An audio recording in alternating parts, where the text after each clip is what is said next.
Hello बच्चों, आप लोग कैसे हैं? Welcome to high force academy. So आज हम लोग पढ़ेंगे विलेन के बारे में। ठीक है, तो विलेन क्या है? क्लास 12th का पहला चैप्टर हम लोग पढ़ेंगे। तो विलेन क्या है, ये चीजें आज हम टॉपिक पहले बता देते हैं आप लोगों को। पहले विलेन पढ़ेंगे, फिर विलेन में विलेयता क्या होती है, सॉल्युबिलिटी क्या होती है। ठीक है, सॉल्युबिलिटी में फिर हम लोग पढ़ेंगे ठोस और वाटर। कोई ठोस जब जल में मिलाया जाता है तो उसकी विलेयता कैसी होती है, द्रव की विलेयता कैसी होती है, और गैस गैस भी जल में मिलाई जाती है, क्या उसकी विलेयता कैसी होती है, ये सब बताएंगे। ठीक है, इसके बाद हम लोग सबसे मोस्ट इंपॉर्टेंट टॉपिक है जो हेनरी का नियम, उसको पढ़ेंगे। ठीक है, चलिए अब हम लोग देखते हैं विलेन क्या होता है। देखिए भाई, विलेन क्या होता है? विलेन विलेन दो चीजों से मिलकर बना होता है। विलेन दो चीजों से मिलकर बना होता है। एक होता है विलेय, ठीक है, और दूसरा होता है विलायक। ठीक है, विलेय और विलायक, ये दो चीजों से मिलकर बना होता है विलेय और विलायक। विलेय क्या होता है और विलायक क्या होता है, ये देखें। विलेय जो होता है ऐसा पदार्थ जो विलायक में मिलाया जाता है। ऐसा पदार्थ, विलेय क्या होता है? ऐसा पदार्थ जो विलायक में मिलाया जाता है। ठीक है, और विलायक क्या होता है? ऐसा पदार्थ जिसमें विलेय मिलाया जाए। ठीक है, ऐसा पदार्थ जिसमें विलेय मिलाया जाए। अब देखना विलायक, यहां देखो विलायक क्या है। हाँ, याद रखना, जो विलायक होता है वो हमेशा अधिक मात्रा में होगा। ठीक है, तो कभी कभी ऐसे भी बोल देते हैं कि विलेय क्या होता है जो कम मात्रा में हो, और विलायक क्या होता है जो अधिक मात्रा में हो। ठीक है, दोनों को जब मिलाएंगे, विलेय और विलायक दोनों को मिलाएंगे तब विलेयन बनेगा।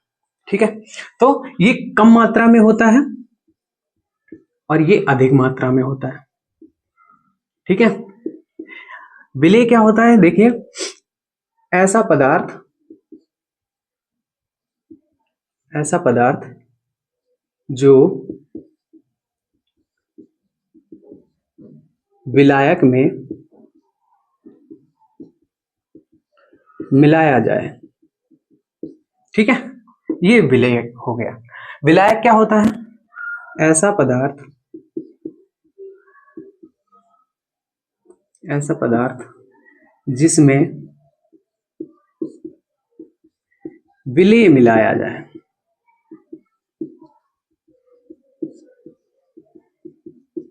विलेय मिलाया जाए। ठीक है, अब ऐसा पदार्थ जो विलायक में मिलाया जाता है, जैसे एग्जाम्पल में आ जाओ। विलेय का एग्जाम्पल जो है इसमें लेते हैं हम, जैसे नमक ले लो, नमक।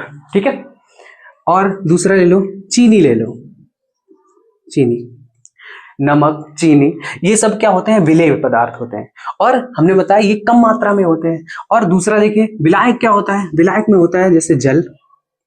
ठीक है, और जल के बाद बेंजीन और एसीटोन।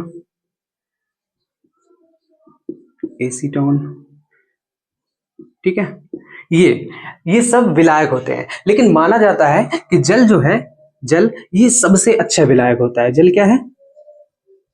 सबसे अच्छा विलायक। ठीक है, जल एक सबसे अच्छा विलायक होता है। तो ये सब है। अब विलेय पदार्थ कौन कौन से होते हैं? ठीक है, विलायक विलायक तो हमने बता दिया, जल, बेंजीन, एसीटोन। विलेय कौन कौन से हो सकते हैं, कैसी अवस्थाओं में हो सकते हैं?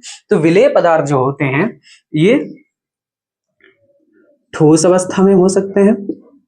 ठीक है, द्रव अवस्था में हो सकते हैं, और गैस अवस्था में हो सकते हैं। ठीक है, विलेय पदार्थ जो होंगे वो ठोस, द्रव और गैस तीनों अवस्थाओं में हो सकते हैं। लेकिन अपना विलायक जो होगा ये हमेशा द्रव अवस्था में होगा। ठीक है, समझ में आया? ये होता है। तो जब किसी दो, एक विलेय और दूसरा विलायक, जब विलेय विलायक में मिलाया जाता है तब अपना विलेयन बनता है। ठीक है, तो ये हो गया। अब देखिएगा, अब हम देखेंगे ये विलेयन तो बन गया, और ये जो ठोस, द्रव और गैस, ये तीन अवस्थाएं, तीनों को हम जब जल में मिलाते हैं तब क्या होता है? मतलब अब हम पढ़ने वाले हैं विलेयता।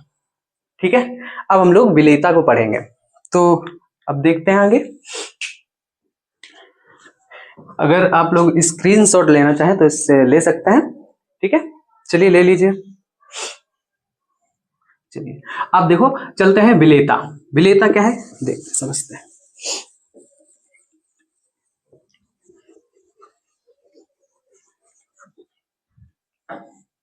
चलिए अब देखो, विलेयता हमने बताया 3 टाइप की होती है। पहला क्या है,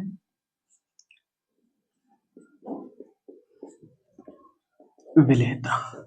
विलेयता में पहला हम पढ़ेंगे ठोस और जब जल को मिलाते हैं तब क्या होता है, ठीक है। तो यहां पर लिखेंगे ठोस और प्लस वाटर।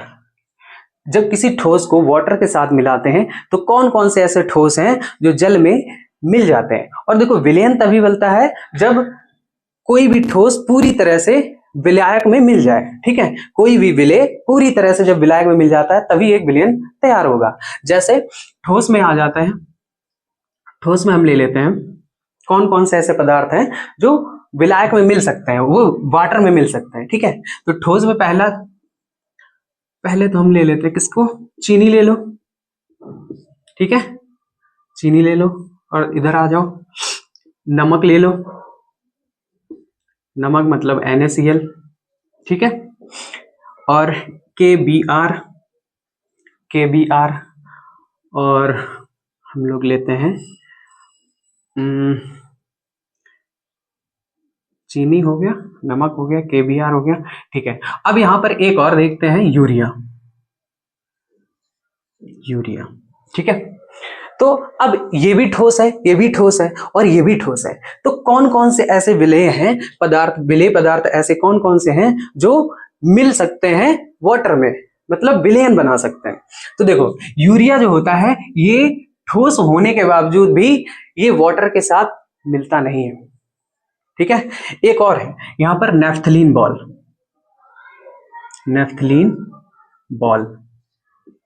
ठीक है। नेफ्थलीन बॉल देखा होगा आप लोगों ने, जो कपड़ों वगैरह में रख दिया जाता है नेफ्थलीन बॉल, और टॉयलेट वगैरह में यूज करते हैं, ठीक है। तो वो क्या होता है, जल में घुलता नहीं है, ठीक है।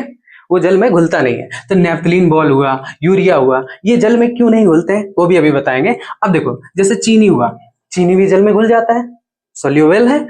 अब यहाँ पर नमक KBr, ठीक है, KBr में आ जाओ। अब यहाँ पर देखो नमक क्या है, अगर तुम सीधी भाषा में बोलना चाहो तो ऐसे ठोस जो आयनिक होते हैं या फिर जल के साथ हाइड्रोजन बंध बनाते हैं, ऐसे ठोस जो आयनिक होते हैं या फिर जल के साथ हाइड्रोजन बंध बनाते हैं वही जल में घुल सकते हैं, वही विलयन बना सकते हैं। तो यहां लिखेंगे ऐसे ठोस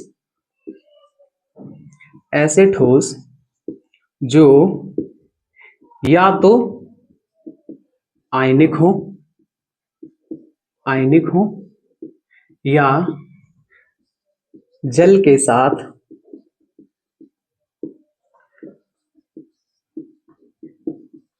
हाइड्रोजन बंध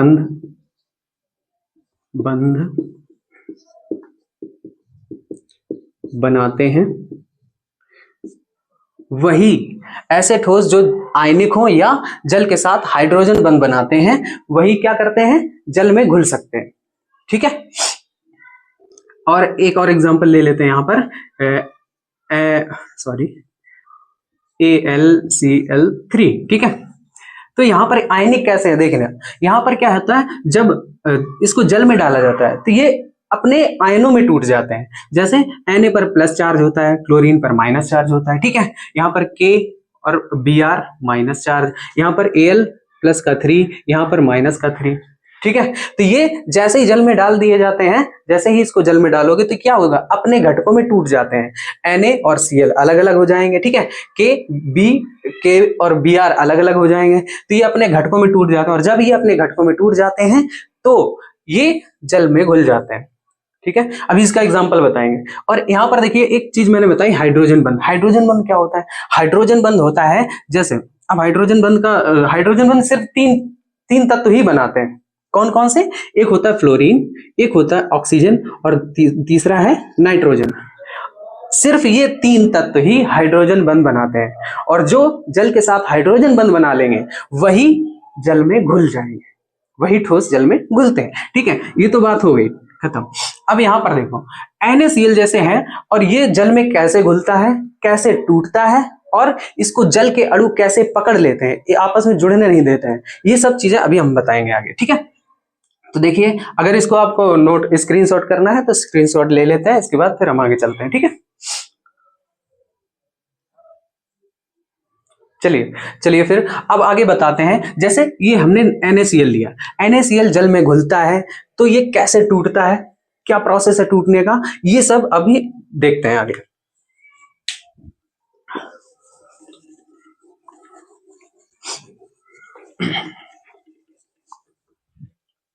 चलिए देखते हैं। मान लो हमने एक बीकर ले लिया, ठीक है, मान लो हमने एक बीकर ले लिया और यहां पर बीकर में हमने NaCl डाला। ठीक है, बीकर में यहां पर ये जल है, H2O है, और H2O के साथ हमने क्या किया है, NaCl को डाला। NaCl मतलब नमक। ठीक है, नमक को हमने डाला है, NaCl को। NaCl जैसे ही हम जल में डालेंगे तो ये क्या होता है, जल के अणु Na और Cl को अलग अलग कर देते हैं। ठीक है, तो ये जैसे इसको अभी अभी हटा रहे हैं, यहाँ पर देखो जैसे Na और Cl जैसे जल को इस जल में डालेंगे तो क्या होगा, Na और Cl अलग अलग अपने घटकों में टूट जाएगा और टूट जाएगा। अब देखो तुम्हें पता है कि Na पर प्लस चार्ज होता है और Cl पर माइनस चार्ज होता है, लेकिन ये जैसे ही जल में जाते हैं टूट जाते हैं। टूट जाने के पश्चात प्लस और माइनस चार्ज आपस में आकर्षित होकर जुड़ते क्यों नहीं, यही भी तो बात है भाई। इस पर प्लस चार्ज है, इस पर माइनस चार्ज है, आपस में जुड़ते क्यों नहीं है, क्योंकि जल के अणु जो होते हैं वो इनको आपस जल के अणु जो होते हैं वो इनको जकड़ लेते हैं और इधर उधर नहीं जाने देते। इस वजह से क्या होता है, इनको कैसे पकड़ लेते हैं ये देखते हैं हम लोग। ठीक है, जैसे ये बड़ा सा बीकर है और यहाँ पर क्या है, ये पूरा जल से भरा हुआ है, तो जल के जो अणु होते हैं वो ध्रुवीय अणु होते हैं। ध्रुवीय का मतलब क्या होता है, इन पर आंशिक रूप से पॉजिटिव और आंशिक रूप से निगेटिव चार्ज होता है। तो देखो ये कैसे पकड़ते हैं, जैसे यहां पर है Na, तो यहां पर क्या होगा, ऑक्सीजन, ये जल के अणु हो गए। ठीक है, H2O होता है तो ये H2O ये बॉन्ड बनाएगा। अब यहां पर देखो ये ऐसे करके यहां पर ये H, ठीक है, यहां पर ऑक्सीजन, ये हाइड्रोजन के, और यहां पर ये ऑक्सीजन और ये हाइड्रोजन। ठीक है, और मैंने बताया कि ये कैसे होते हैं, ध्रुवीय अणु होते हैं। जल जो होता है ध्रुवीय अणु में आता है और ध्रुवीय अणु जो होते हैं उन पर आंशिक रूप से पॉजिटिव और आंशिक रूप से निगेटिव चार्ज होता है। तो देखो यहां पर क्या हो जाएगा, प्लस का आंशिक रूप से, इसको आंशिक रूप से बोलते हैं। ठीक है, आंशिक रूप से पॉजिटिव चार्ज, इस पर भी आंशिक रूप से पॉजिटिव चार्ज होता है और इस पर आंशिक रूप से निगेटिव चार्ज होता है, और ऐसे ही सब पे होता है। ठीक है, ऐसे ही सब पे होता है, यहाँ पर आंशिक रूप से, यहाँ पे ऐसे। ठीक है, ठीक है, ये जैसे अब यहां पर देखो ये इनको बॉन्ड बना के जकड़ लेगा। ठीक है, ऑक्सीजन, क्योंकि ऑक्सीजन माइनस है और ये Na पॉजिटिव है तो ये इसको ऐसे बॉन्ड बना के पकड़ लेगा। ठीक है, अब इधर साइड क्लोरीन को कैसे, क्लोरीन को भी जल ही पकड़ता है। वो कैसे पकड़ता है, देखिए यहाँ पर ऑक्सीजन है और यहाँ पर हाइड्रोजन है, क्योंकि ये इस पर माइनस चार्ज है तो हाइड्रोजन के तत्व इसको पकड़ेंगे। ठीक है, तो यहाँ पर आंशिक रूप से पॉजिटिव, यहाँ आंशिक रूप से पॉजिटिव और यहाँ आंशिक रूप से निगेटिव चार्ज होता है। ऐसे ही चारों तरफ होता है, देखो ऐसे करके। ठीक है, ऐसे हाइड्रोजन हो गया ये, ऐसे इधर साइड ऑक्सीजन, ये हाइड्रोजन, इधर ऑक्सीजन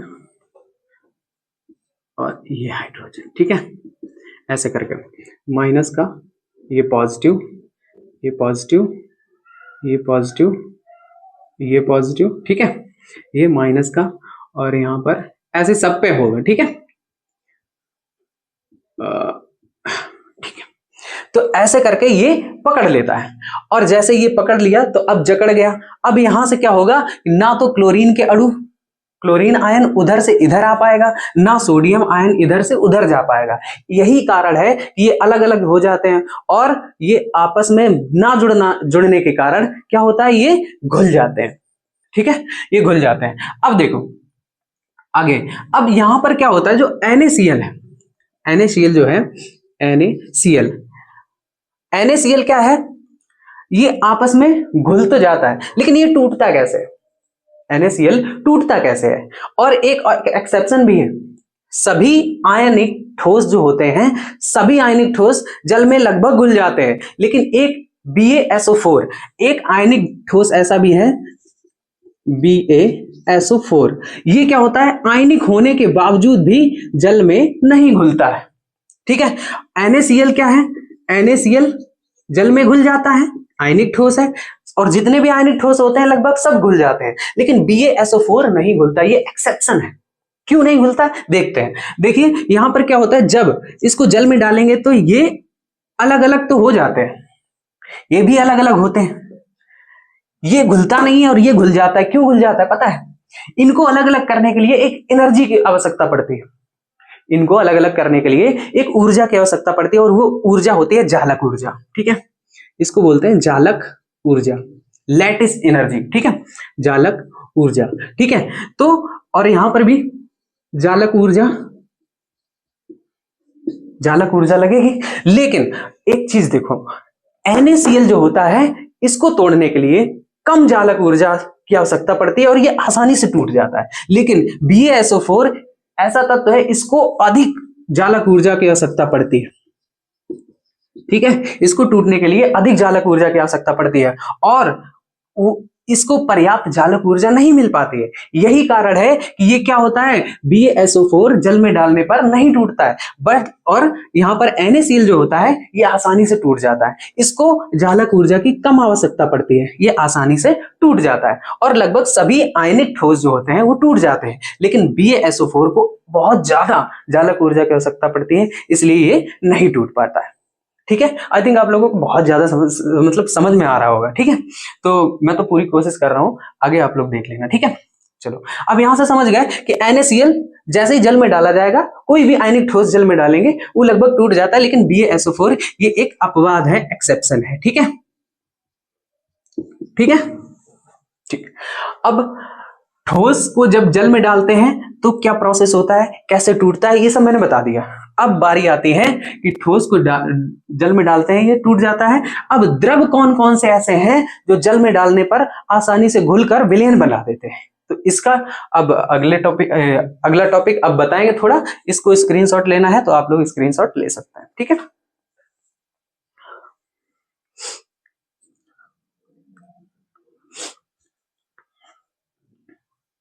चलिए अब देखिए, अब हम लोग पढ़ेंगे द्रव, ऐसे कौन कौन से द्रव हैं जो जल में घुल जाते हैं और विलयन बनाते हैं। ठीक है, चलिए देखिए,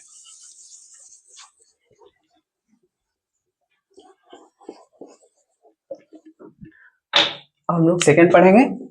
सेकंड है द्रव प्लस वाटर।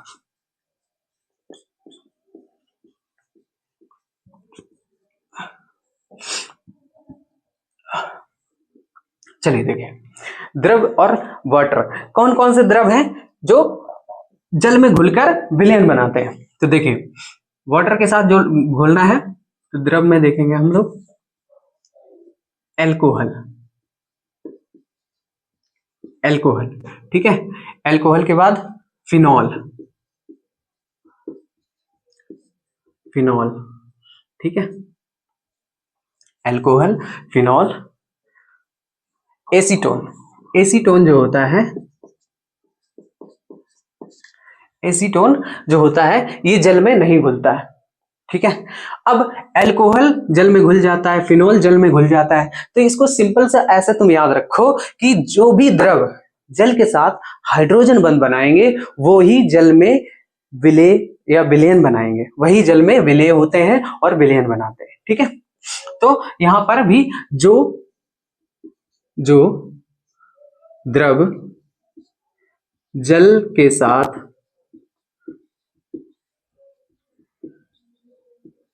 हाइड्रोजन बंध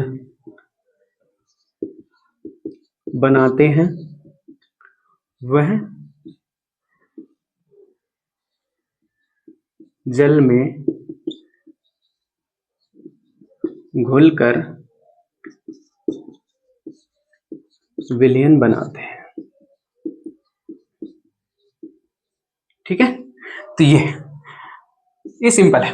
ठीक है, ऐसे जो भी द्रव जल के साथ हाइड्रोजन बंध बनाएगा वही जल में घुलकर विलयन बनाएगा। ठीक है, चलिए ये सिंपल था, इसको स्क्रीनशॉट ले लीजिए, फिर हम लोग गैस की बात करते हैं। ठीक है,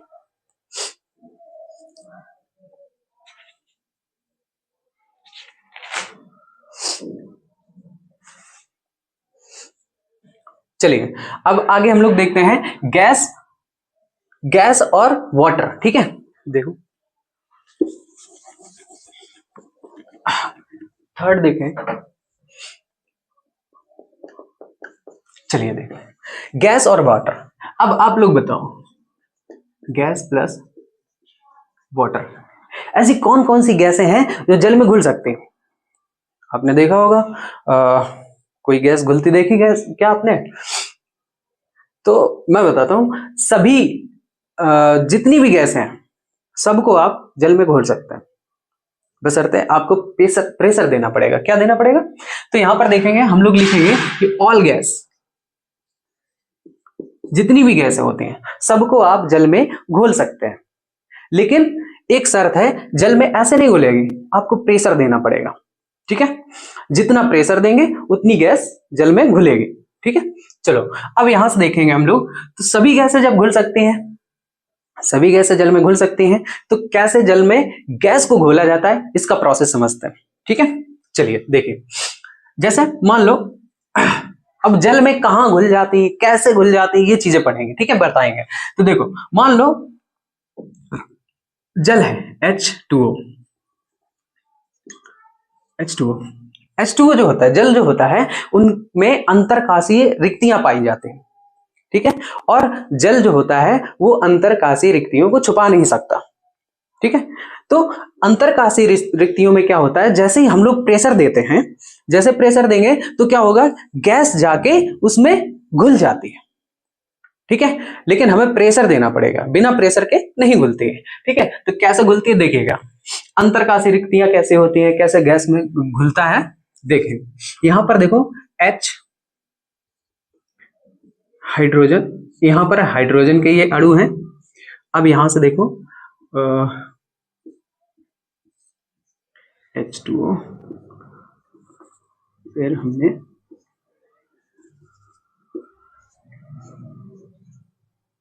ये देखो हाइड्रोजन बंध बनाएगा। ठीक है, हाइड्रोजन और ऑक्सीजन, मैंने बताया था हाइड्रोजन और ऑक्सीजन ही हाइड्रोजन बंध बनाते हैं। तो हाइड्रोजन के साथ क्या क्या होना चाहिए, या तो हाइड्रोजन के साथ ऑक्सीजन हो, या फिर हाइड्रोजन के साथ नाइट्रोजन हो, या फिर फ्लोरीन हो। ठीक है, यही हाइड्रोजन बंध बनाते हैं। तो यहां पर ये हाइड्रोजन बंध बनाएंगे। ठीक है,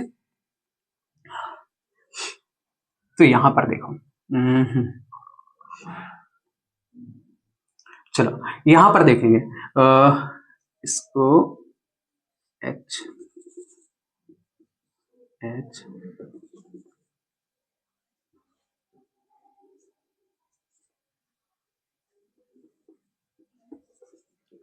यहां पर देखो, अब यहां पर देखो कुछ गैसें हम लेते हैं, जैसे CO2 हो गया, SO2 हो गया, और SO3 हो गया, और H2 हो गया, O2 हो गया, और Cl2 हो गया। ठीक है, यहाँ पर ये जो जगह होती है, बीच की ये जगह जो होती है, इसको अंतरकाशीय रिक्ति बोलते हैं। ठीक है, ऐसे और भी हम नीचे स्ट्रक्चर बना सकते हैं। ठीक है, तो ये जो बीच का हाइड्रोजन बंध, इनके बीच में जो स्ट्रक्चर होता है ये वाला, इसको अंतरकाशीय रिक्तियां बोलते हैं। और इनमें क्या होता है, अब हम कौन सी गैस को आसानी से घोल सकते हैं और कौन सी गैस को आसानी से नहीं घोल सकते, तो यहां से समझेंगे। जैसे यहां पर एक CO2 हुआ और H2 हुआ, तो H2 और CO2 में से हम किस गैस को आसानी से घोल सकते हैं? तो आप याद रखना कि जिन गैसों के अणुभार अधिक होंगे, मतलब बड़े भार वाली गैसों को आसानी से हम जल में घोल सकते हैं। ठीक है, तो यहां पर देखो, जैसे हमने CO2 ले लिया, CO2 गैस को जैसे ही हम यहां पे रखेंगे, तो यहां पर CO2 रखेंगे और यहां पर अंतरकाशीय रिक्ति है। अब यहां पर अगर हम इसको ऐसे रखेंगे ना, तो और प्रेशर देंगे, तो ये आसानी से यहां पर घुल जाती है। ठीक है, लेकिन छोटे अणु वाले जो हैं, छोटे परमाणु भार वाले जो हैं तत्व, उनको आसानी से घोला नहीं जा सकता है। उनको घोलने के लिए आपको दबा के रखना पड़ेगा, प्रेशर दे के रखना पड़ेगा। ठीक है, ये समझो। तो यहां पर याद रखना, CO2 जो होती है वो आसानी से घुल जाती है। बड़े अणुभार वाली जो अणु होते हैं जिनका अणुभार अधिक होता है वो आसानी से इसमें घुल जाते हैं। ठीक है, अब पहले क्या होता था, पहले लोग ये समझते थे कि कोई भी गैस जल में नहीं घुलती।